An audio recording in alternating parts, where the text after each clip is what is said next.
Augustine-Florida was discovered in 1513 by Spanish explorer Ponce de Leon.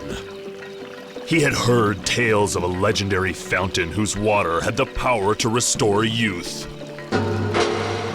Though he failed to find the fountain of youth, there was one explorer who drank this mystical water. Hi, I'm Frank Greco, the travel guide. Welcome to St. Augustine, Florida.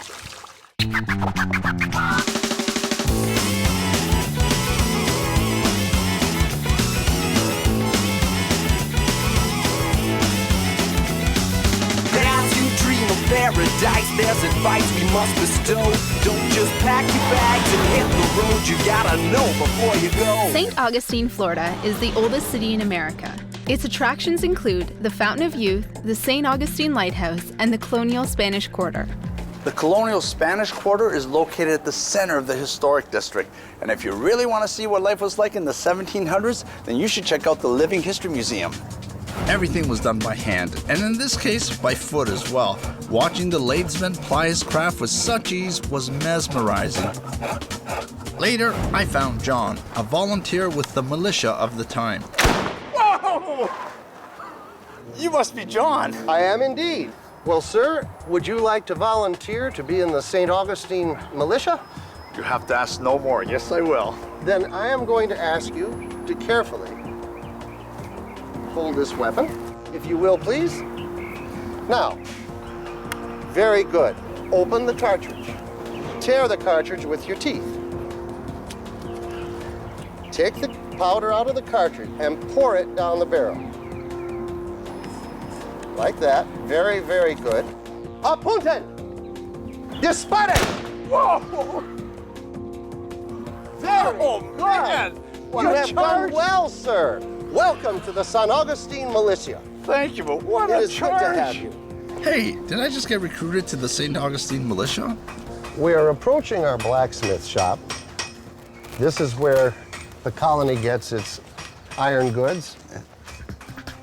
And in the 18th century, iron is known as the black metal. I think John brought me here to see if I had what it takes to work the bellows. Looked like the iron was hot enough to forge.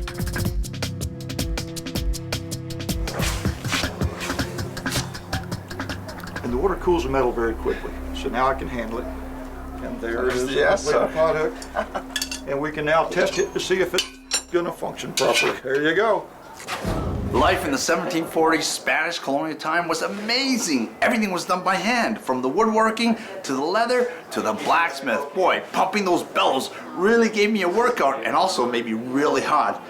I need a libation. Barkeep!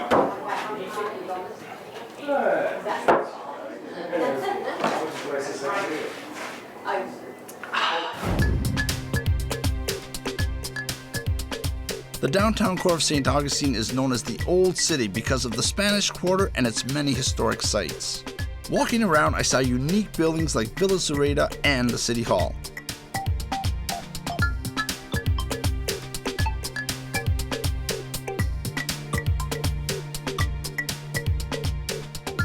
In the Spanish Quarter, I came across a Formaggiata celebration. Formaggiata is cheese, and everybody was going to get a cheese pastry, except me. I thought I got there too late. Or did I? Man, this is what it's all about, the Formaggiata.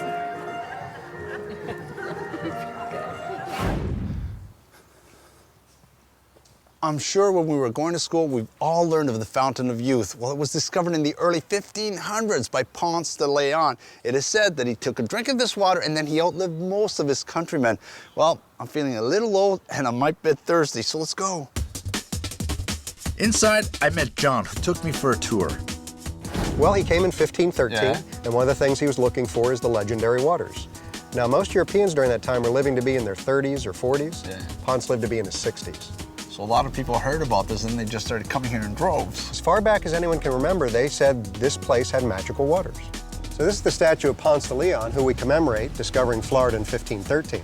But more importantly, right on this site, in 1565, the city of St. Augustine began, the oldest city in the United States. Wow.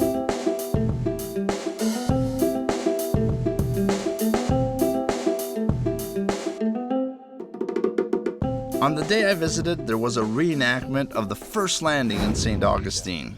So this is really history, and we are glad that you are here and that we can share this. I'm glad to participate. Thank you. All right. Thumb through that one, pointer finger through that one. Got it.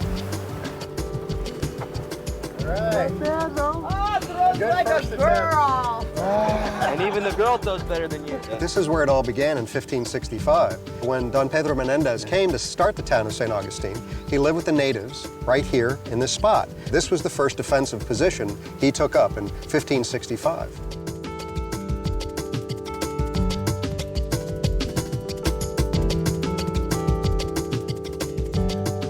I saw meat being grilled the old-fashioned way, so I had to try it.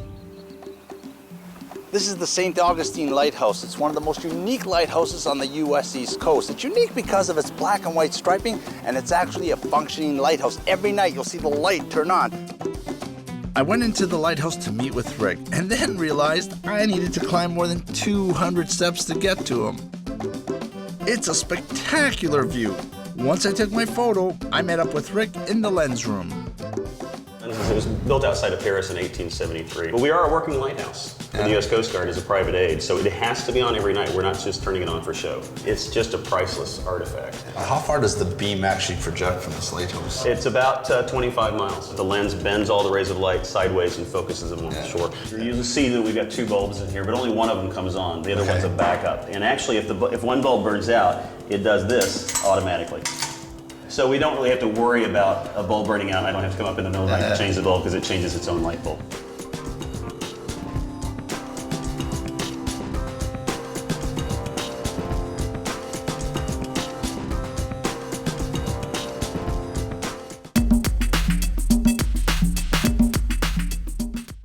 Castillo de San Marcos was built to protect the city of St. Augustine. Because of its unique construction, it has never been defeated in battle. Castillo de San Marcos, the nation's first national monument, occupied by the Spaniards for over 250 years. Now walk inside, we'll actually make you relive history. I'm here to meet up with Jeffrey because he wants to give me a little taste of that history.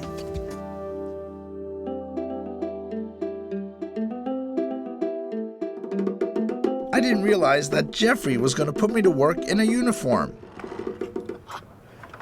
Jeffrey, how do I look? Hey, you look great, Frank. Well, tell me about this uniform I'm wearing now. You are now a 1740 Spanish Marine, a soldado, here at the Castillo de San Marcos. This is exactly what they were wearing here 265 years ago. Come on, we'll show you around. Great. This is one of the oldest standing structures in North America. It was started in 1672. The stone in the walls is a rare form of limestone. It's called coquina, which of course is the Spanish word for tiny shell. Okay. Because that's pretty much what it's made of. The enemy cannons would fire on the fort. It would basically deaden the blow of the cannonball. In between the millions of shells are millions of air pockets, which makes it compressible. This stuff, it just absorbs the cannonball like a BB going into styrofoam. So what they would do is when the enemy would fire at night, they would slip over the walls, repack the holes, and plaster again. So this fort pretty much looked impenetrable to the enemy. It was attacked multiple times. It never lost. Jeffrey had a surprise for me. He made me the flag bearer for the cannon firing ceremony. Good morning! Welcome to the Castillo de San Marcos National Monument. So what you folks are going to get is a blast from the past. Now we go light this thing off. It's gonna make some noise.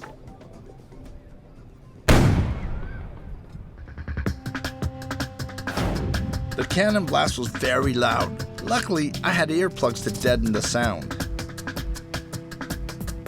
Jeffrey, thanks. I really got a taste of what life was like at the time. Well, thank you for coming to visit, Frank. I hope you understand a little bit more about the Castillo de San Marcos and what the Spanish experienced here. Oh, sorry, were you talking to me? That cannon fire just made me go a little deaf here. Today we're going to make a recipe.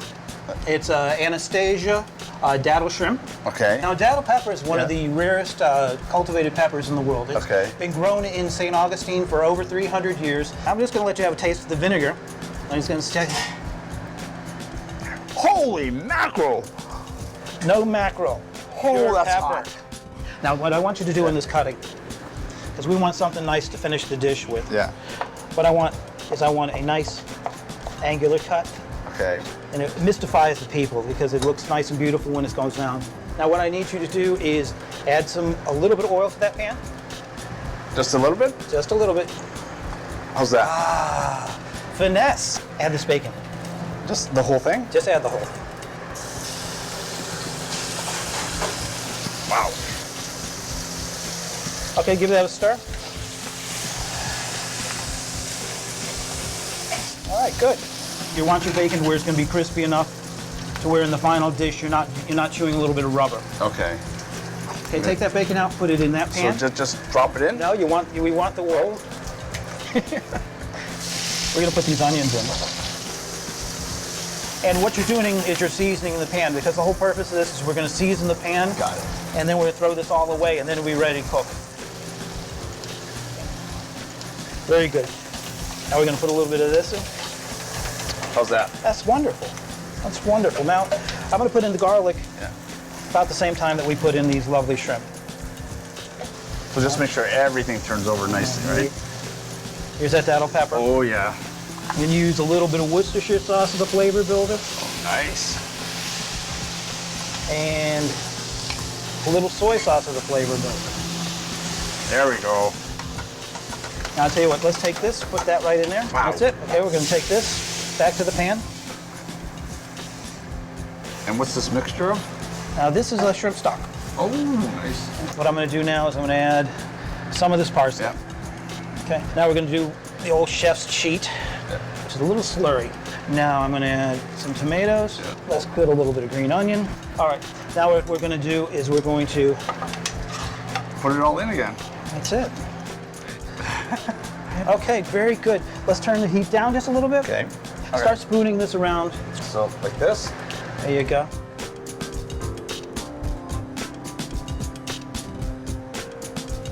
So I'm going to use a little bit of red pepper.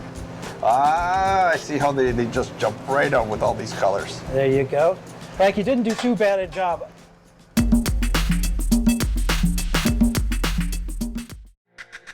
St. Augustine boasts 68 kilometers of incredible beaches. At the southern end is the town of Marineland. Located just outside of St. Augustine is Marineland's Dolphin Conservation Center, located in the town of Marineland. Now, this place is important because it was the first oceanarium in the world. If you want to get up close and personal and interact with dolphins, this is the place to come to. And when I give you a fish today, don't eat it, okay, Frank? Don't eat it. I know it might look appetizing, but it's for the dolphin, not you. This is going to be so cool. I love dolphins. They are gentle creatures with permanent smiles. Roxy was very responsive to commands and really enjoyed our playtime. I think she was having as much fun as I was.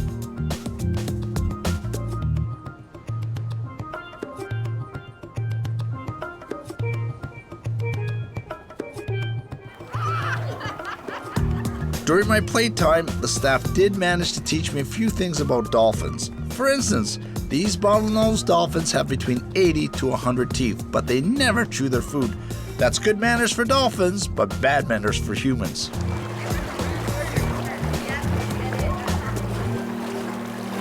Did you see that jump? Jumps the highest. Spin yourself around. Woo! That's how you dance to the dolphin. Put my dolphin safe paintbrush right inside of his mouth. And then Frank, your job will be to hold the canvas right over the top of Sonny's head. Here we go. Go for it, Frank. And he paints away. I just want to know what he's painting. I think we have a finished product. Sonny was the artistic one of the group. I was really curious to see the final result.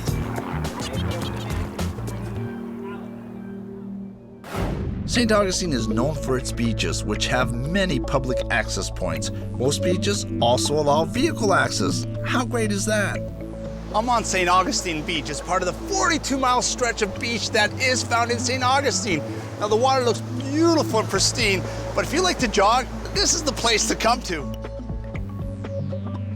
Some of the beaches along the 42-mile stretch include Crescent Beach, Summer Haven, Villano Beach, and Ponte Vedra. Now, there's no way I could walk the whole stretch, but I did manage to visit a few.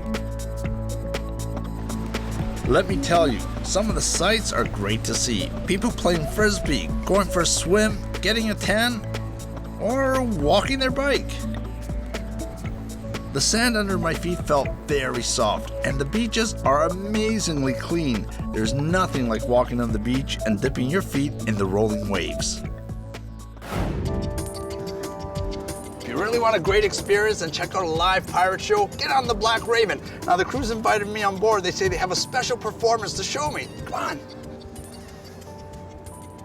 Let's everybody say aye! What I didn't know was that the crew planned to put me in pirate's clothes and make me part of their performance. I was having a really good time until someone yelled mutiny, and they pointed at me. Mutiny! I did not say mutiny, all right? He said mutiny! I did not say Yeah, come on down here. We'll figure that out. The first charge being cooking up the ship's parrot. No! All right. It wasn't that good. So it looks like he's going to be found guilty of that charge.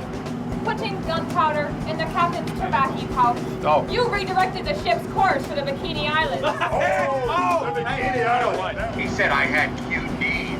QDs? Oh. Okay, guilty on that one. Finally, a sword fight. It was all in fun, and I got to keep the pirate's clothes.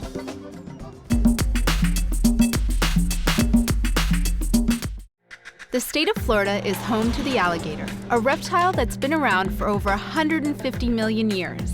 The St. Augustine Alligator Farm is one of Florida's oldest zoological attractions. Walking around, you'll see that we're best known for the fact that we have every kind of crocodilian that exists. So there's 23 types of alligators, crocodiles, caiman, gharial, all those things that live throughout the world, and this is the only place you can see them all.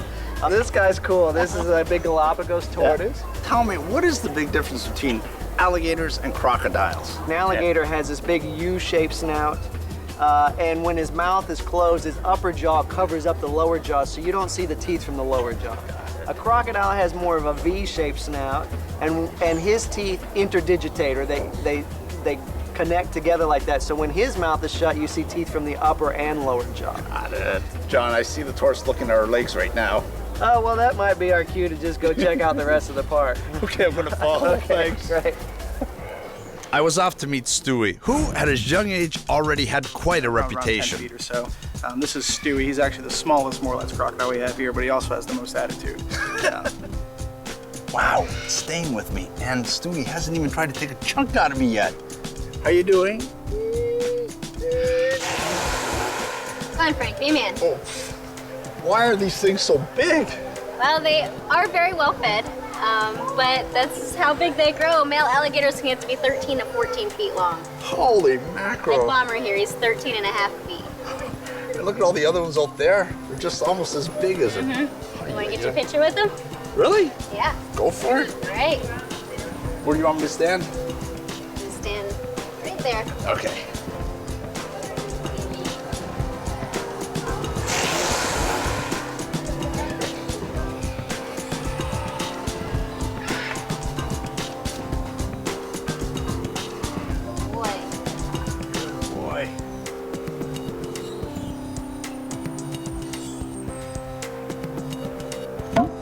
Oh, man. Unbelievable. They're bigger than me. Oh.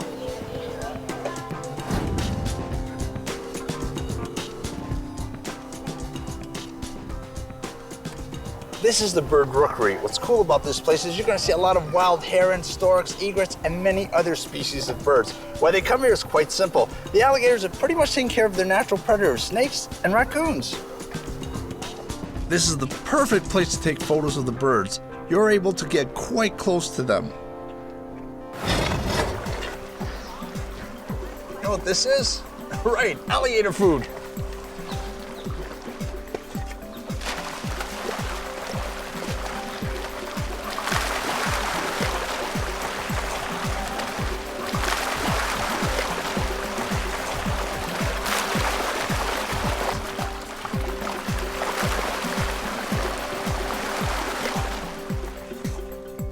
After feeding the alligators, I was told that Maximo was waiting for a snack.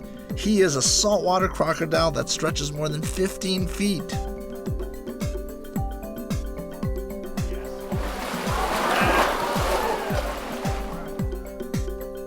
I wanted to feed Maximo by hand myself, but I was told I needed to use a stick.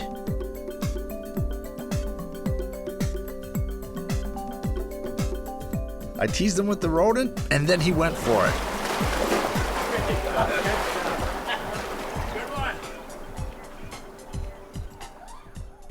Guys, hold it. Did you guys know that Florida is known as the Sunshine State? It was founded many, many, many centuries ago. And did you know that Ponce de Leon actually landed here and found the Fountain of Youth? And did you also know that the first Thanksgiving actually took place here in St. Augustine? Huh? Huh? Yeah. Guys, send him overboard anyway. Guys, hold it. Remember, know before you go. St. Augustine has over 42 miles of beaches, and should you ever get lost, disoriented, or even face a medical emergency, just look for these markers. Like this one, for example, Orange 17, and this will tell people exactly where you are. There are many restaurants and attractions in St. Augustine, and if you want to save yourself a few bucks, pick up one of these discount coupon books. They're pretty much available everywhere.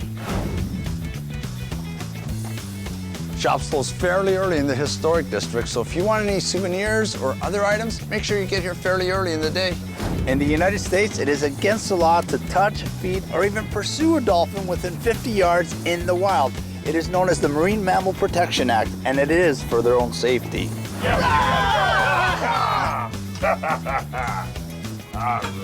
right, guys. Come on, that wasn't funny. Let me back on, okay? Yeah, sure. Okay, good to see you, mate. Come on. That's it for him. Guys, come on, let me go on the ride, man.